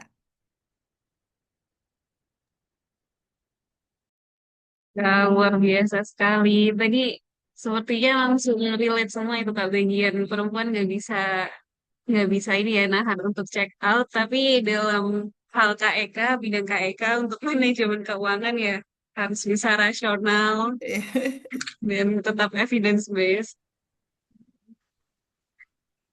Oke, baik, terima kasih banyak Kak Eka untuk sharingnya. Selanjutnya boleh mungkin dari Kak Wafi untuk cerita Kak tadi terkait tantangannya sebenarnya di lapangan itu seperti apa, kemudian bagaimana akhirnya Kak Wafi bisa beradaptasi. Oke, mungkin tadi juga sudah disampaikan sedikit ya, tapi mungkin dielaboratif dari apa yang tadi sudah saya sampaikan gitu. Kalau berkaca dengan Kak Eka dan Kak Irma, mungkin sudah menghadapi ya dilema yang saya saat ini hadapi gitu. Bekerja tapi sedang mengandung gitu. Ditambah saya LDR dengan suami saya gitu, di Kilang lagi. Jadi apa-apa harus sendiri gitu. Terus check up kehamilan sendiri. Kadang ditanya dokternya, suaminya mana? Ya, tapi ya itu tantangan tadi ya sebagai seorang salah satu gitu. Jadi kayak Kak Eka tadi bilang gitu, kita nggak cuman harus bertanggung jawab di pekerjaan, tapi juga di rumah tetap harus oke gitu. Nah, saat ini mungkin em, tanggung jawab saya adalah sebagai ya ibu mengandung gitu. Jadi mau nggak mau harus antenatal care dan lain sebagainya yang memang sudah menjadi tanggung jawab saya seperti itu. Em, Salah satu tantangan ya yaitu sih Kak salah satunya. Jadi kalau kita ke kilang pagi-pagi sekali tuh harus ya nyetir sendiri dan lain sebagainya. Ya, kalau orang di kantor kan em, taunya kita sampai di rumah sampai di kantor tepat waktu dengan selamat seperti itu setelah itu bekerja gitu. Tapi struggle kita sebelum sampai ke kantor itu kan banyak ya menghadapi macet, belum kita menghadapi drama-drama di jalan dan lain sebagainya seperti itu. Jadi menurut saya itu juga menjadi salah satu tantangan mungkin secara tidak langsung dalam pekerjaan juga ya. Kalau untuk keadaan saya saat ini seperti itu. Sebentar saya nafas. Eh, jadi selanjutnya mungkin dengan keadaan seorang perempuan di K3 seperti itu yang bekerja di juga bos di lapangan dan juga di kantor. Tantangan lainnya yaitu kalau kita sedang berhadapan di lapangan itu eh, banyak individu ya yang kita hadapi seperti itu.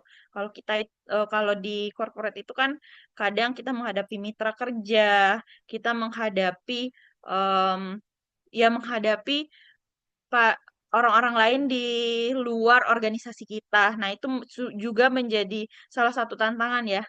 Untuk konteks kita itu, kalau konteks di kantor kita itu adalah teman-teman lokal yang mungkin berbeda persepsinya dengan kita, yang mungkin berbeda tanggapannya terhadap suatu hal dengan kita. Nah, itu menjadi salah satu tantangan juga sebagai seorang perempuan yang harus menghadapi tadi ya dengan gap umur yang berbeda, terus kita berbeda gender, berbeda pendapat di lapangan, belum lagi kalau keadaan lapangan sedang panas dan lain sebagainya. Nah, itu secara tidak langsung mempengaruhi emosional kita saat berhadapan untuk solve problem tersebut. Jadi menurut saya ya selain yang tadi yang pertama keadaan yang saat ini seperti yang Ibu Eka tadi sampaikan harus balance antara rumah dan juga pekerjaan. Challenge-nya yang kedua yaitu harus berhadapan dengan berbagai macam background dari para pekerja. Itu juga menjadi salah satu tantangan. Mungkin teman-teman kalau yang di RS atau Puskes yang di pelayanan akan relate juga ya, karena kan mereka juga berhadapan langsung dengan orang-orang yang mempunyai background, maksudnya customer-customer yang mempunyai background yang berbeda seperti itu. Nah, itu menjadi kalau di kita itu juga menjadi salah satu tantangan seperti itu.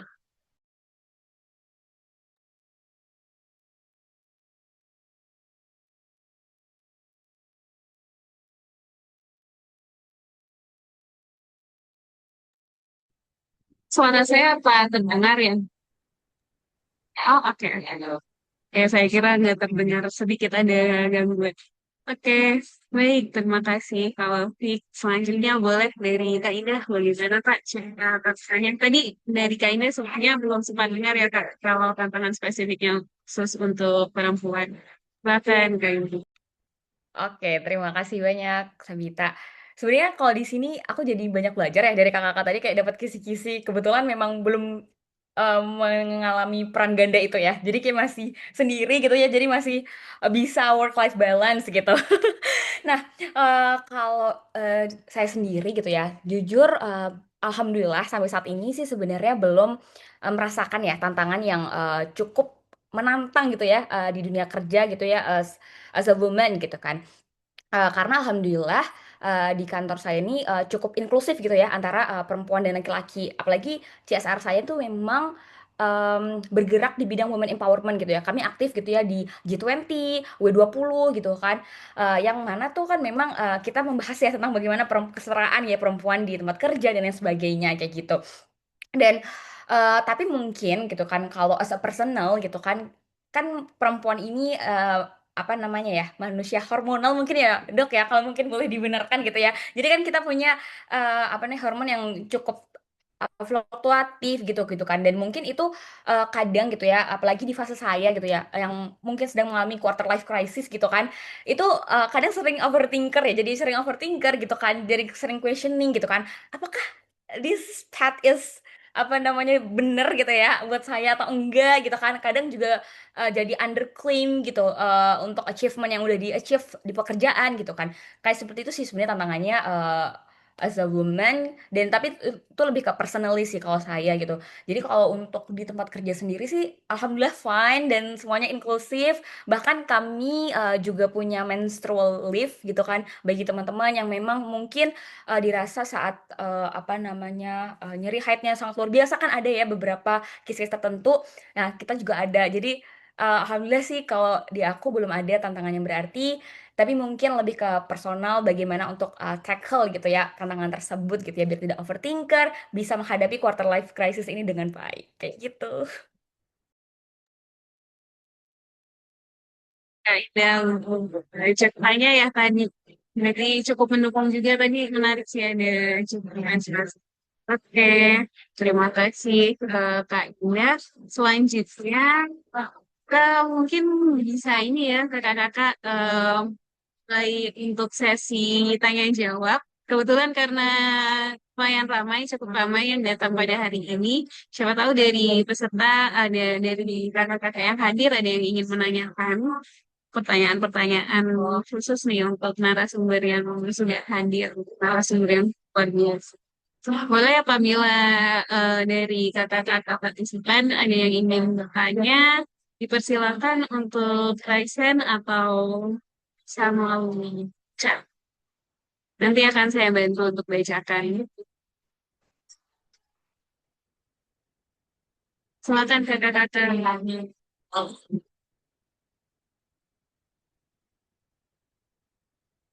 Karena tadi ini ya, narasumber-narasumber kita yang luar biasa ini dengan latar belakangnya yang berbeda-beda, tantangannya juga berbeda-beda. Tadi dari Dokter Irma yang tantangannya adalah ini, bagaimana harus mengakses tempat beliau bekerja sendiri setiap berangkatnya ya. Lalu juga dari Kak Eka, bagaimana harus melawan apa ya, natural hal-hal yang naturalnya sudah ada di perempuan gitu di dalam bidang yang harus benar-benar rasional ya. Di manajemen keuangan, kemudian di kawasan yang tadi tantangannya di K3 dominasinya laki-laki dan Kak Ina sendiri terkait dengan life risk.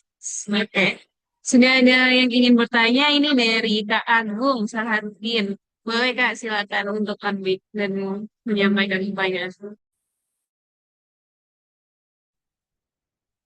Ya, terima kasih Kak Kak Sabina ya tadi. Iya, betul Kak.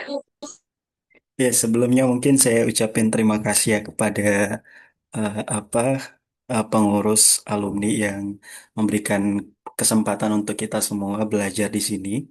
Terima kasih juga untuk Kak Sabita dan mungkin saya berdosa ya kalau tidak menyapa mentor saya, Mbak Wafik. Semoga sehat selalu ya Mbak. Eh, ya, mungkin saya perkenalan sebelum bertanya ke Ibu Irma dan Ibu Eka. Jadi, saya sendiri alumni FKM UI di S2 IKM, jurusan Promosi Kesehatan.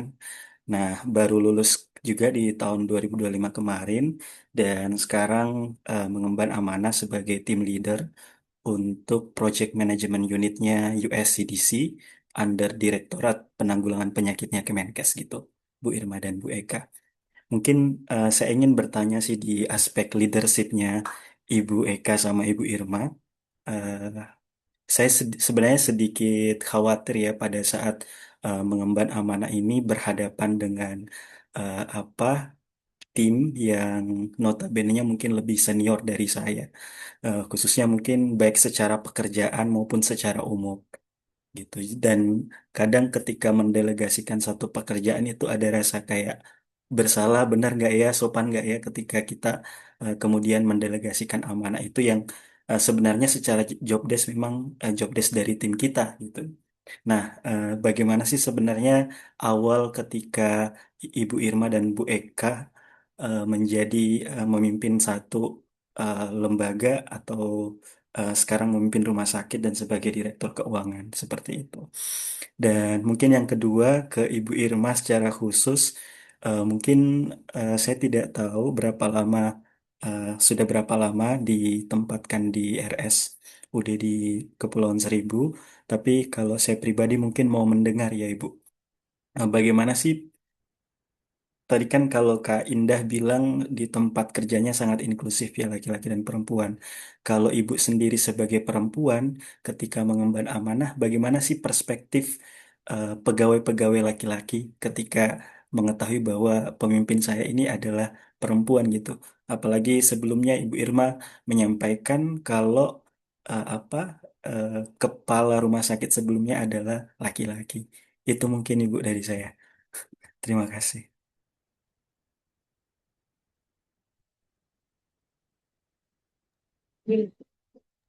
Ya, Baik, terima kasih Kak Agung. Monggo Kak Eka bisa langsung menjawab Kak. baik. Terima kasih nih, Kak Agung. Pertanyaannya, nih kita langsung ditembak sama bapak-bapak nih ya. Saya mungkin cerita sedikit dulu ya, Kak Agung ya. Mungkin kalau ini mungkin ya agak berbeda gitu ya. Ketika di awal karir saya di 2005, saya di rumah sakit swasta gitu ya.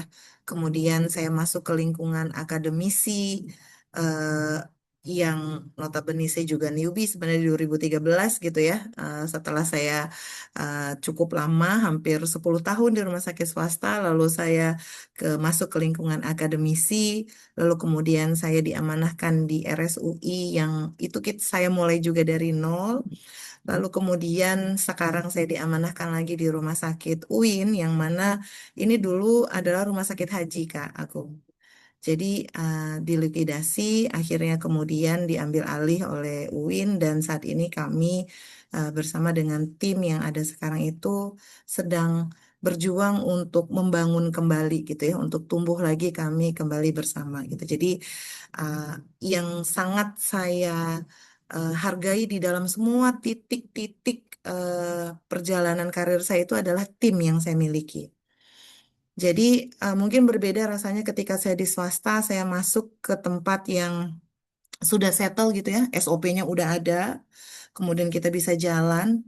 Mungkin kita tuh eh, tidak terlalu banyak ruang untuk bergerak inovasi mungkin karena satu sisi itu as business as usual. Tapi yang kita pelajari mungkin adalah bagaimana good corporate governance-nya dibangun gitu ya. Ketika swasta kan sangat strict sekali ya gitu ya. Setiap inci adalah uang itu tuh benar-benar gitu ya. Setiap pasien duduk waktu nunggu ya itu kan adalah cost gitu. Saya belajar tuh ya. Kenapa sih kok waktu tunggu rawat jalan itu tuh sangat diperhitungkan nih sama orang swasta. Jadi ketika pasien itu menunggu dokter lebih lama, ternyata biaya yang kita keluarkan rumah sakit itu lebih tinggi gitu. Contoh dia duduk, dia numpang ngecas HP, dia masih ke bolak-balik ke kamar mandi. Jadi itu dihitung tuh setiap titik biaya. Lalu kemudian saya masuk ke akademisi yang bagaimana saya bisa harus meramu semua pengalaman itu untuk menjadi leveling kebijakannya. Di situ dipertemukan dengan para guru besar gitu ya, yang kita selalu siap salah gitu ya.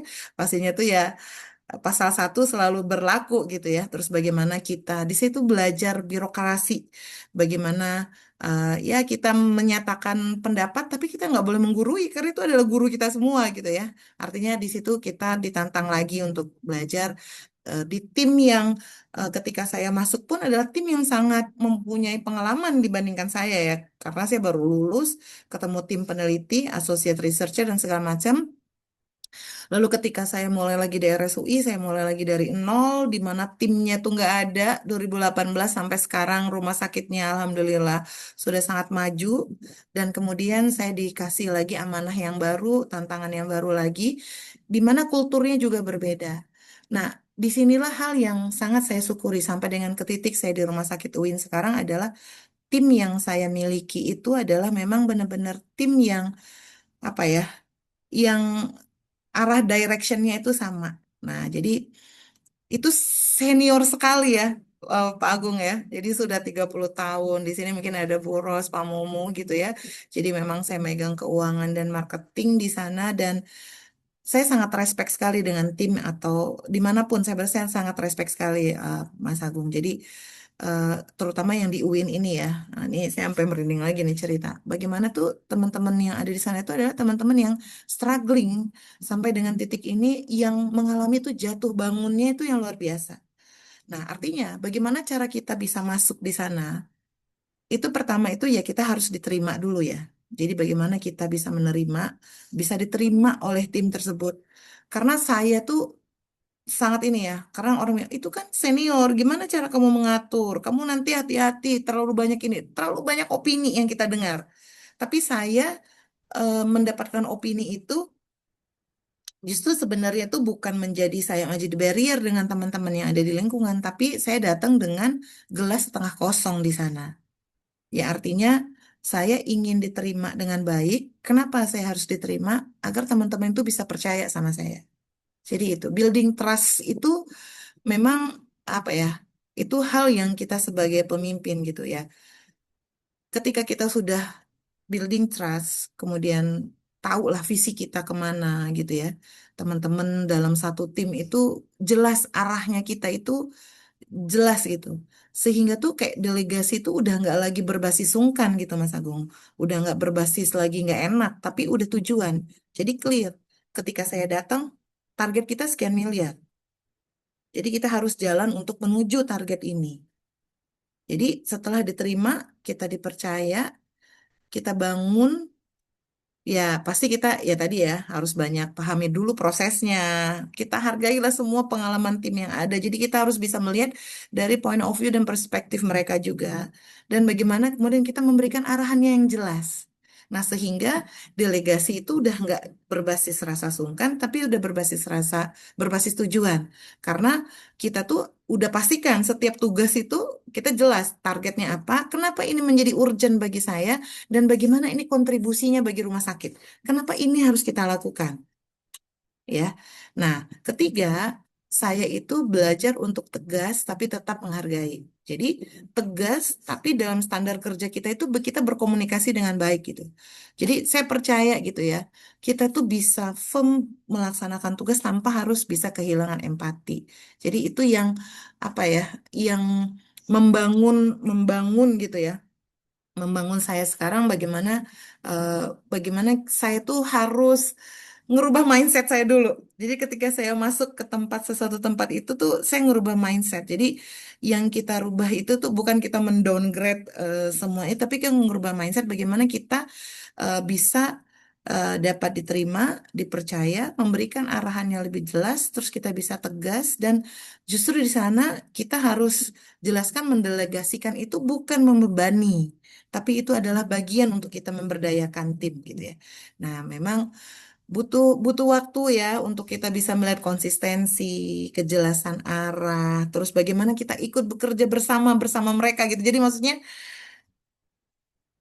gue bareng sama lo loh gitu ya. Jadi ya, nggak menderita, nggak kamu aja, saya juga gitu ya. Maksudnya ya kita melihatlah konsistensi bagaimana dari kita menyampaikan kejelasan arah, terus bagaimana kita bekerja bersama dengan mereka, terus kita ya akhirnya membentuk suatu kepercayaan itu sendiri. Jadi ya itu ya. Jadi saya belajar sebenarnya juga dari semua titik itu bahwa rasa nggak enak itu tuh Mas harus dikalahkan dengan rasa tanggung jawab gitu Mas Agung. Jadi mungkin itu yang harus kita pahami bahwasanya memang delegasi itu juga bukan soal kita nyuruh-nyuruh gitu ya, tapi adalah untuk menyelaraskan tujuan dari untuk apa sih kita melakukan hal ini.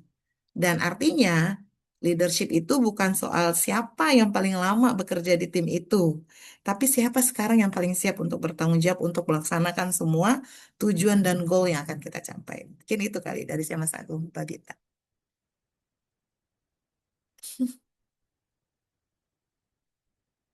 Mungkin bisa menjawab ya. Kak Bitanya suaranya nggak keluar ya. Saya langsung aja ya, eh, kakak Iya, moderator. silakan Kak Irma. Iya, Langsung menyambung. Ya, baik. Terima kasih Kak Agung, salam kenal. Ini fresh graduate ya Kak ya, S2 ya. Mudah-mudahan nanti bisa berkarir lancar gitu ya, mendapatkan penempatan tugas yang tentunya setiap tahapan itu percaya dan yakin itu sebuah proses pembelajaran Kak Agung.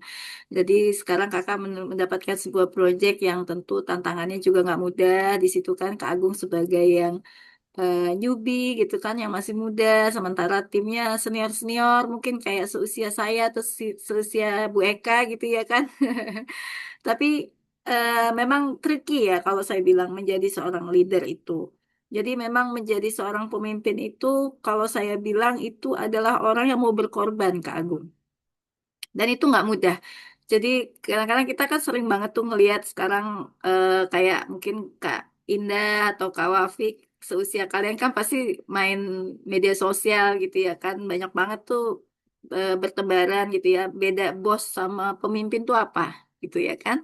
Kalau bos kan tinggal tunjuk gitu. Nah, tapi nggak mudah gitu. Kalau kita tinggal tunjuk aja, tapi kalau saya nggak bisa, karena saya orang yang mau memastikan bahwa memang itu dikerjakan, tapi nggak hanya dikerjakan, tapi ya harus benar-benar dikerjakan dengan tuntas, dengan baik, sesuai dengan standar dan target yang kita tetapkan. Itulah bedanya seorang pemimpin gitu ya. Jadi kalau pemimpin itu ya ada kala kita berjalan di depan, ada kala kita berjalan di samping mereka, atau jika perlu kita juga berjalan di belakang mereka gitu.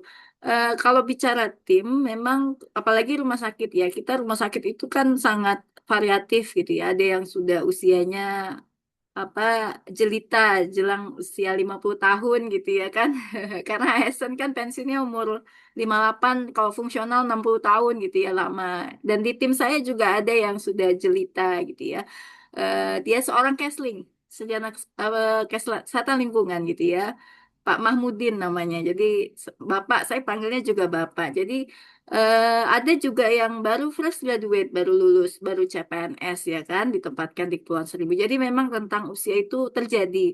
Nah, kita yang sebagai leader di middle age gitu ya, saya bilang ya. Jadi saya berada di tengah-tengah ya, Kak Agung. Kalau pada yang tua, kita juga harus menempatkan diri kita itu sebagai orang yang lebih muda, Kak Agung. Karena pada prinsipnya semua manusia itu pengen dihargai. Benar nggak? Tidak ada manusia itu yang apa istilahnya tuh bisa kita treat sembarangan. Jangankan orang yang memang sudah menjadi tim kita ya istilahnya yang ketemu di jalan aja gitu ya, ojek atau apa gitu kan. Kalau kitanya nggak sopan, mereka juga marah gitu ya Kak Agung. Jadi kita harus tetap menjaga etika kita. Kita juga hargai mereka. Kita hargai mereka dulu gitu ya kan. Kita sopan gitu kan. Kalau yang tua ya kita panggil bapak, kita panggil ibu ya. Kalau seusia kita ya kita panggil dia mungkin sekali-sekali dengan nama boleh, tapi ya lebih sopan mungkin Mas atau Mbak gitu ya. Pun yang lebih muda kita hargai juga sebagai Mas atau Mbak gitu ya. Ataupun juga terhadap adik-adik saya yang mungkin dokter jaga gitu, saya juga panggil mereka dokter gitu. Apalagi di depan pasien gitu ya. Walaupun mungkin kalau di belakang kita biasa manggil nama atau santainya lo gue gitu ya Mas Agung gitu ya. Tapi di depan orang banyak, depan forum kita panggil dia sebagai dokter gitu. Jadi kita hargailah mereka. Dan percaya ketika kita bisa menempatkan diri kita dengan mereka, ya mereka juga akan menghargai kita gitu Mas Agus sebagai leader. Dan seperti halnya ketika kita berhadapan dengan apa anak ya, misalnya mungkin Kak Agung belum ya. Kalau dengan anak kan juga kita istilahnya tingginya tuh harus sejajar.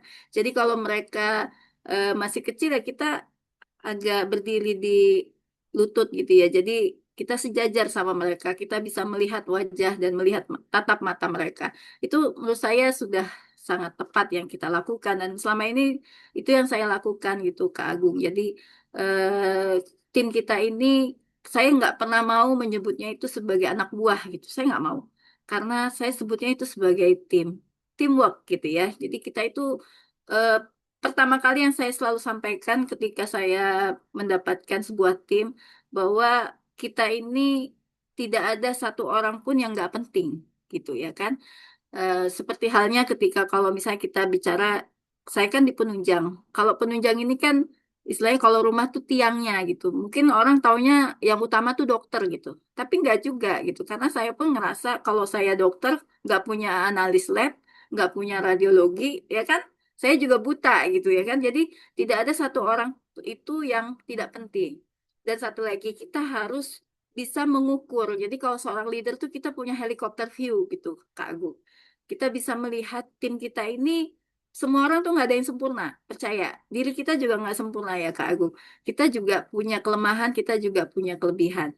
Sama, tim kita juga sama. Ketika ada yang mungkin usianya sudah jelita, mungkin dia gaptek. Beda sama Kak Bita yang mungkin sudah mainnya sama ibaratnya iCore 7 lah gitu ya kan. Atau sekarang udah lebih canggih lagi ya. Jadi akan beda Pentiumnya kalau dulu ya. Kalau zaman saya itu masih Pentium gitu. Nah, kita nggak bisa dong maksa orang yang gaptek disuruh bikin PowerPoint gitu ya kan. Nah, jadi kita harus bisa treat mereka sesuai dengan kemampuan mereka. Nah, beda juga seperti halnya orang yang mungkin tim kita itu backgroundnya ada yang cuma lulus SMA. Karena saya juga memegang seperti penunjang non medis ya, seperti laundry gitu kan. Mereka itu tadinya background pendidikan mereka hanya SMA. Bahkan riwayat pekerjaan dia seorang cleaning service Kak Agung tadinya. Cleaning service di mall. Lalu dia bekerja di kami sebagai laundry. Saya juga pasti akan menempatkan dia itu berbeda ketika saya bicara sama apoteker. Ya kan? Nah, apalagi apotekernya ada S2 lagi gitu kan. Jadi kita juga harus bisa menyesuaikan gitu ya. Jadi tapi alhamdulillah jadi tim saya yang seorang lulusan SMA saya kan selalu coba ya setiap triwulan kita bikin laporan dan itu jadi bentuk mereka peduli terhadap unitnya dan saya dorong dia untuk bisa mengerjakan laporan berbentuk tabel misalnya atau grafik sederhana gitu ya pakai Excel, Google Sheet gitu ya Kak saya coba latih gitu ya. Walaupun mereka nggak istilahnya nggak biasa apalagi yang tadi kan ada seorang apa sanitarian tadi ya kan yang sudah jelita bapak-bapak gitu kan dia gaptek tapi akhirnya dia ngikut saya bikin laporan bikin Google Sheet gitu tapi ya saya coba maklumin saya cari timnya yang lain ada K3 tim K3RS dia lebih muda gitu kan tolong disupport bapaknya jadi kita itu sebagai leader itu harus memaklumi ketika anggota tim kita itu punya keterbatasan Tuh, ya kan? Nah, sama kita juga harus berkaca sama diri kita. Kita apa sih kelebihannya, apa kekurangan kita? Kalau tadi menjawab pertanyaan kedua ya, Kak Agung. Kita sebagai seorang perempuan itu pasti berbeda ya sama laki-laki dari sisi apa fisik pasti ya kan laki-laki brain mappingnya laki dan perempuan tuh beda. Nah itulah kenapa mungkin pimpinan kami di sini di Dinas Kesehatan berpikir bahwa selama ini Kepulauan Seribu tuh kayaknya nggak keurus gitu ya karena pejabat di sana selalu laki-laki gitu. Pimpinan rumah sakitnya, kepala puskesmas gitu ya di suku dinas kesehatannya itu semuanya laki-laki. Memang laki-laki itu butuh perempuan ya, Kak Agung ya, Kak Idris, Kak Fajar gitu ya. Nggak bisa ya laki-laki itu hidup tanpa perempuan. Termasuk juga sama ya dalam tata kelola kita itu saya sadari bahwa teman laki-laki itu kalau bicara bangunan gitu kan, kami kan sekarang lagi renovasi rumah sakit ya. Kalau bicara tentang fisik, bangunan, kemudian mungkin ya terkait dengan perencanaan, pengadaan barang jasa itu mainan mereka. Mereka jago gitu kan. Apalagi kalau bicara kami ada kapal gitu, bicara mesin kapal atau kendaraan operasional, KDO kan, maintenance lah gitu ya. Itu mereka jago banget gitu. Tapi kalau bicara tentang mungkin tata kelola, administrasi, kemudian mutu ya kan, yang yang perintil-perintil gitu loh Kak Agung. Nah, itu mereka mereka mungkin kelemahannya di sana gitu ya. Nah, sehingga saya di sini sebagai perempuan masuk di situ gitu kan. Jadi yang saya lakukan pertama saya observasi apa yang belum ada di sini, apa yang perlu saya perbaiki. Makanya saya masuk di situ gitu. Makanya laki-laki itu nggak bisa gitu. Kalau nggak ada perempuan tuh nggak bisa Kak Agung.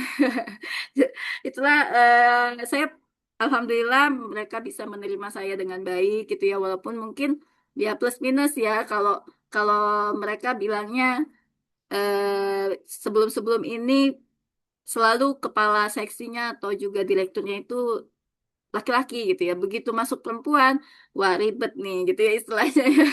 Kalau mereka bilang nih bakal ribet nih karena memang perempuan tuh detail ya Kak Agung. Detail sekali gitu. Kalau Kak Agung hari ini pakai mungkin ada apa namanya potong rambut sedikit aja gitu ya atau ada ibu-ibu yang pakai bulu mata tuh kita langsung lihat itu ada perbedaan ya. Kalau laki-laki nggak bisa lihat itu gitu ya. Ya, mungkin itu Kak Agung sedikit dari saya ya dan saya yakin teman-teman semua kakak-kakak di sini juga punya bakat menjadi seorang leader ya, minimal menjadi pemimpin diri sendiri lah gitu. Karena kalau kita bisa melit diri kita, insya Allah kita juga bisa melit tim yang lebih besar lagi nanti. Insya Allah. Amin. Terima kasih. Baik, terima kasih Kak Irma untuk jawabannya. Ya, jawaban dari pertanyaan Kak Agung tadi sudah terjawab semuanya. Silakan Kak. Eh, mau ucapin terima kasih aja sih Kak Sabita buat Kak Irma sama Kak Eka atas insight dan pengalamannya gitu. Semoga ke depan bisa berkolaborasi ya, Dok, Ibu. Amin. Terima kasih juga buat Amin. Kak Indah, Kak Ovi. Makasih Kak. Makasih Kak. Thank you. Baik, terima kasih Kak. Selanjutnya, mungkin sayang sekali kita baru bisa menerima satu pertanyaan saja ya untuk sesi diskusi malam ini karena adanya keterbatasan waktu sudah cukup malam ya kakak-kakak. Jadi kita sudah terlebih dahulu untuk sesi diskusinya. Kemudian mungkin terakhir sebelum kita akhiri acara, boleh nih kita nantikan satu kalimat penutup mungkin ya dari Kak Eka, Kak Irma, Kak Wafik, dan Kak Indah terkait dengan pesan untuk perempuan-perempuan nih, terutama alumni FKM ya, yang mungkin sedang struggle juga di karirnya atau baru ingin menjelajahi sektor-sektor baru atau mungkin baru lulus seperti saya contohnya. Oke, baik, terima kasih. Boleh mungkin pertama dari Kak Ida dulu, silakan Kak Ida.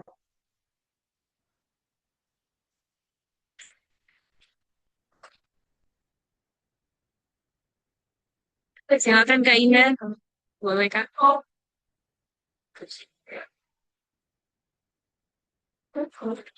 Sepertinya sedang nge-freeze ya kita ya, Kak Ida.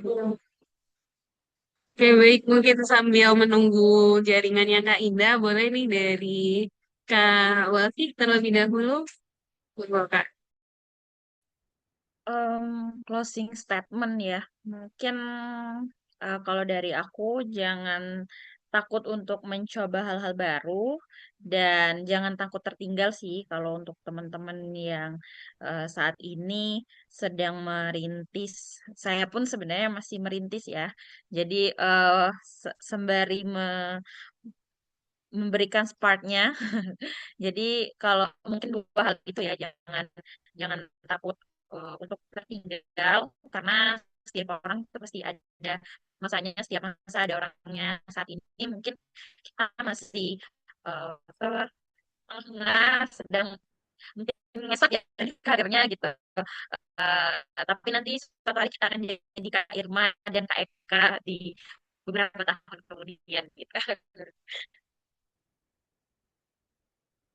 Oke. Siap, Kak Walfi. Terima kasih.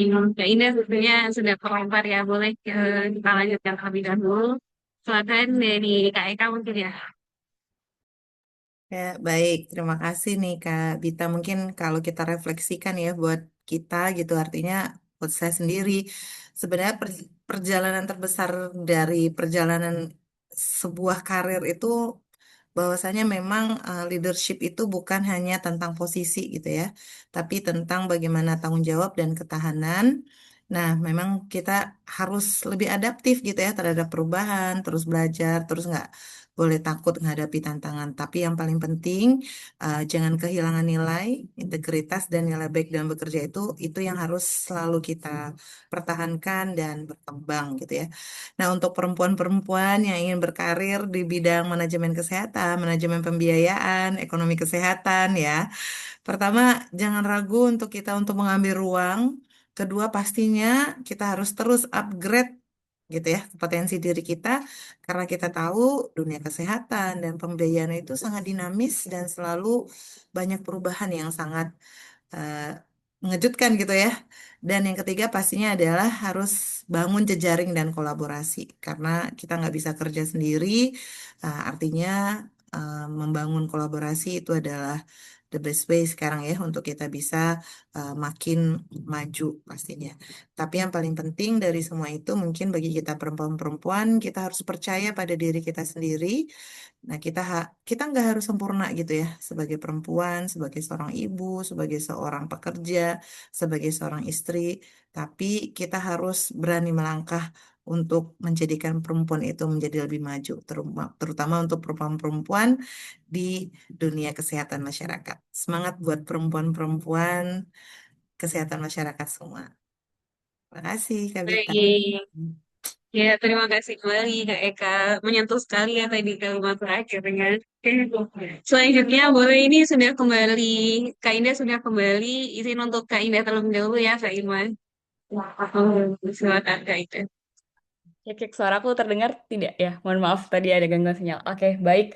Iya Kak, Kalau silakan. dari Oke, kalau dari aku sendiri, sebelumnya saya mengucapkan terima kasih banyak kepada kakak-kakak semuanya yang udah sharing juga.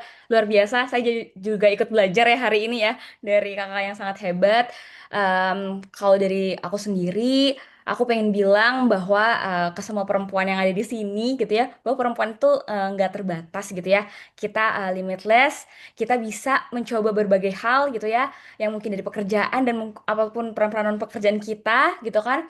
Dan mungkin kalau saya tidak linier gitu, mungkin saya juga boleh bilang kalau non-linear karir juga is okay gitu kan. Kita tetap bisa berkontribusi di mana saja gitu. Yang paling penting bagaimana kita mengenali ya value diri kita gitu ya. Berani mencoba gitu ya dan juga explore berbagai hal gitu ya. Karena hidup cuma sekali ya. Pasti kan kita bisa mengeksplor semuanya dan saya juga setuju dengan Kak Eka tadi gitu ya bahwa growth is above the perfections ya. Yang penting kita terus bertumbuh, tidak perlu menunggu kesempurnaan itu. Terima kasih, itu aja dari aku. Dan closing statement-nya terakhir boleh silakan dari Dr. Ritman. Silakan. Ya, terima kasih Kak Sabita. Di forum ini mungkin manggilnya kakak aja kali ya, nggak usah dokter ya, karena nggak praktek ya. Ya, Oh iya, Kak. ya, Sampai. ya terima kasih Kak Bita, sangat insightful semuanya ya. Ada Kak Eka, ada Kak Wafi, Kak Nurinda juga, walaupun mungkin muda-muda tapi semangatnya luar biasa gitu ya. Saya juga senang gitu ya dengan suara renyahnya, kemudian ada istilah-istilah yang zaman sekarang ya Kak Eka ya. Itu bahasanya benar kekinian gitu ya. Kalau dari saya prinsipnya apa ya? Dimulai dari diri sendiri gitu ya. Jadi kalau misal kita ingin orang lain itu berubah lebih baik, ya kita juga harus berubah lebih baik. Kalau misalnya orang lain itu mampu, kenapa kita tidak mampu gitu ya? Kalau saya dari dulu seperti itu, dan itu yang saya sampaikan ke anak-anak saya juga saat ini gitu ya.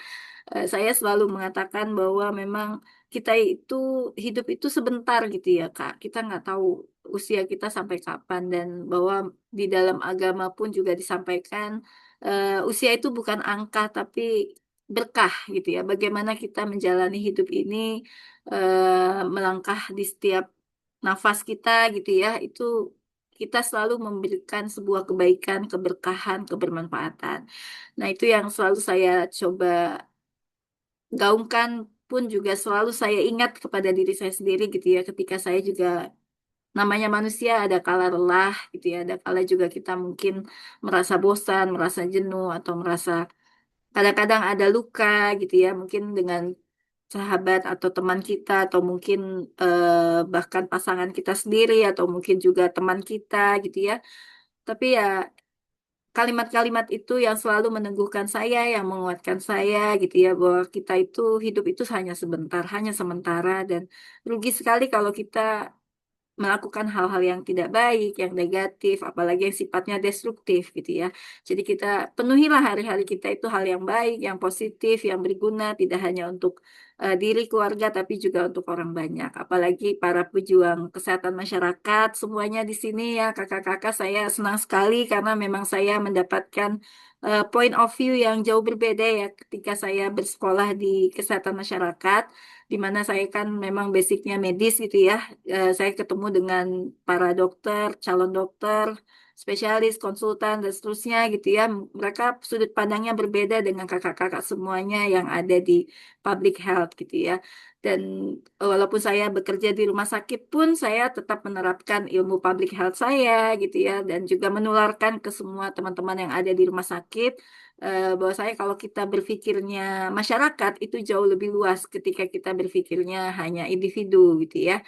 Eh, dan tentu semua kakak di sini mudah-mudahan kita selalu diberkahi gitu ya, sesama perempuan harus kuat, harus hebat, dan kita juga harus cerdas gitu, karena kita juga sebagai madrasah pertama ya bagi anak-anak kita. Soalnya kita juga melahirkan, membesarkan anak-anak yang menjadi generasi penerus bangsa yang juga tentu bisa jauh lebih hebat lagi daripada ibu-ibunya seperti itu ya, insya Allah. Amin.